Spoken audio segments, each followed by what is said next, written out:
Hi, Glenn here, and I have done a new thing. I have scalloped some frets. I've not done that before, and I think it turned out okay. So, if you want to see how I did it, stick around.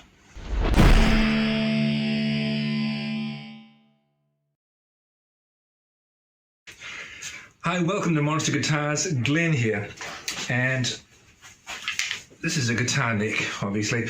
It is the guitar neck that I had been planning to put on a guitar that I'm currently working on called Type O, which you will have seen. I think I still will. It just needed a little bit of remedial work. This is a neck I made quite some time ago for a guitar that I still haven't finished and you haven't seen.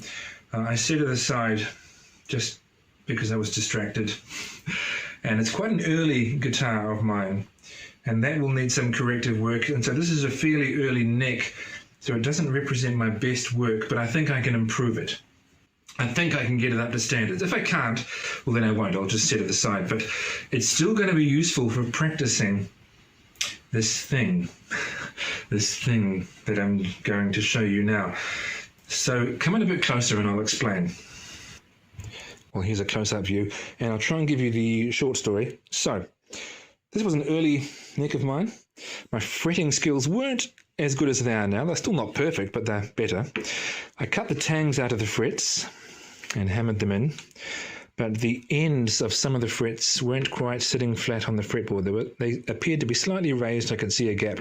I see some luthiers on YouTube, using super glue and clamping the ends of frets down to solve that. And I always looked at that, perhaps harshly so, and said, you shouldn't be doing that. That just proves you didn't do a good enough fret job. Well, I didn't do a good enough fret job. I know that. I was a newbie. So I got the super glue out and put it under the end of the frets and clamped them down with a radius.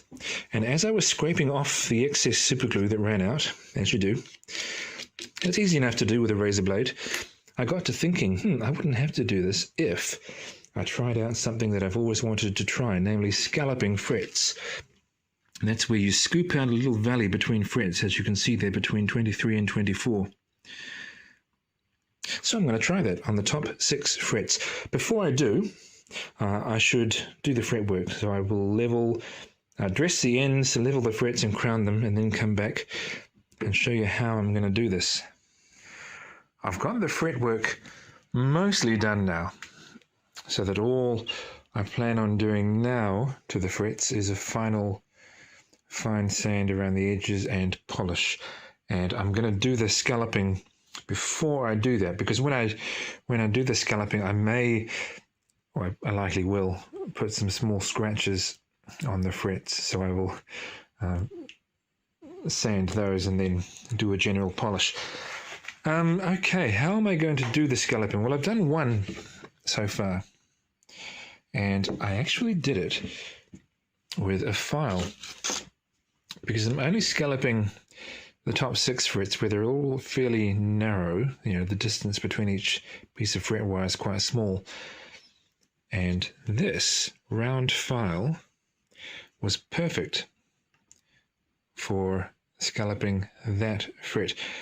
I don't know if this is exactly the same thing as a chainsaw sharpening file, or at least, a file that you would sharpen a chainsaw with. It might be, but it's also useful in some applications here.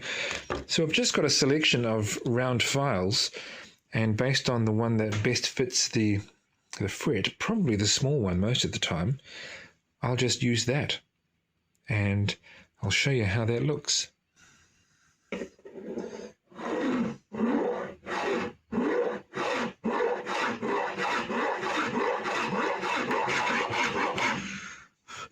I suppose I'm ever so slightly rocking this as I go over the fretboard to match the radius of the fretboard. I guess that's not really essential though, but I am.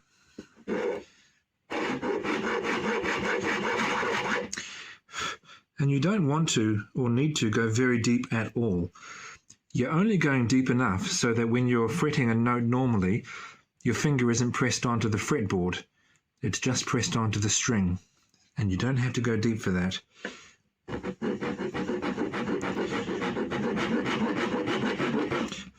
The fret gap is slightly wider than the file, so I'm just doing some maneuvering to cover the whole area.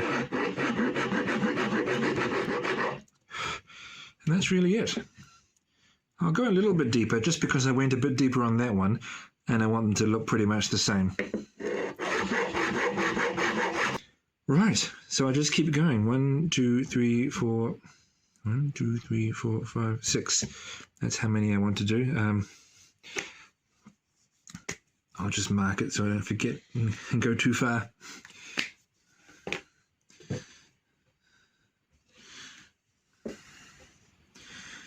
Yeah, I'm looking at these other files and thinking that's just way too wide. I think I'm just going to use this one for all of them.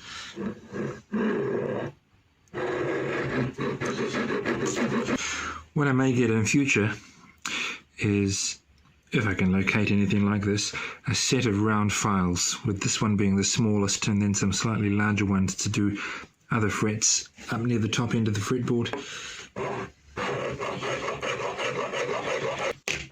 I'm looking around thinking of objects that I will be able to wrap up and use, wrap up with sandpaper and use. That's a little bit too big.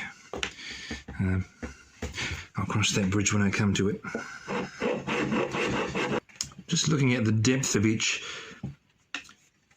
scallop and trying to make it roughly the same at each end. That's the very rough removal done. Now I'm going to start sanding those scallops smooth. So I've got a system here that seems to be working for the narrower frets, and that's to wrap some sandpaper around a pencil. So you would sand the fretboard with the grain, and that would be really important to do, but you just can't do that in these small frets. You know, the gap is even too small to put my spindle sander in there and sand that. So sideways it is, progressively finer. Right, that's 120. I guess I'll go 240 next. It's easier to get a nice symmetrical shape when the pencil is the same width, same dimension as the fret.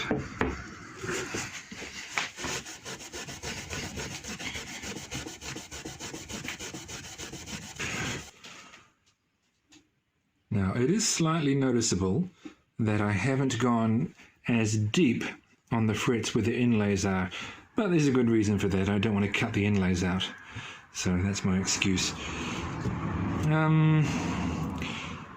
The wood in these frets is now much darker because I've really, number one, I've sanded it cross grain, but I've also gone very fine, which does make things slightly darker.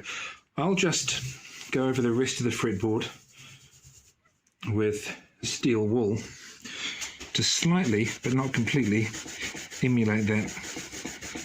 In fact, hardly at all. That's not doing anything. That's okay. They're scallops, so they look different, and that's all there is to it. I will just go over the fretboard now and catch any little sharp edges that I might have missed. I've got some 800 grit paper here. Ever so slightly round the edge of the board, or at least soften the corner before I polish the fretboard and the frets at the same time. But basically, that's it. And you can follow the remainder of the build of Type O. I may revisit this occasionally if I spot new details that I want to touch up, but that is how I have scalloped the top 6 frets. And, you know, for a first effort, it actually looks okay. It does. So come back later and see how it looks on the guitar.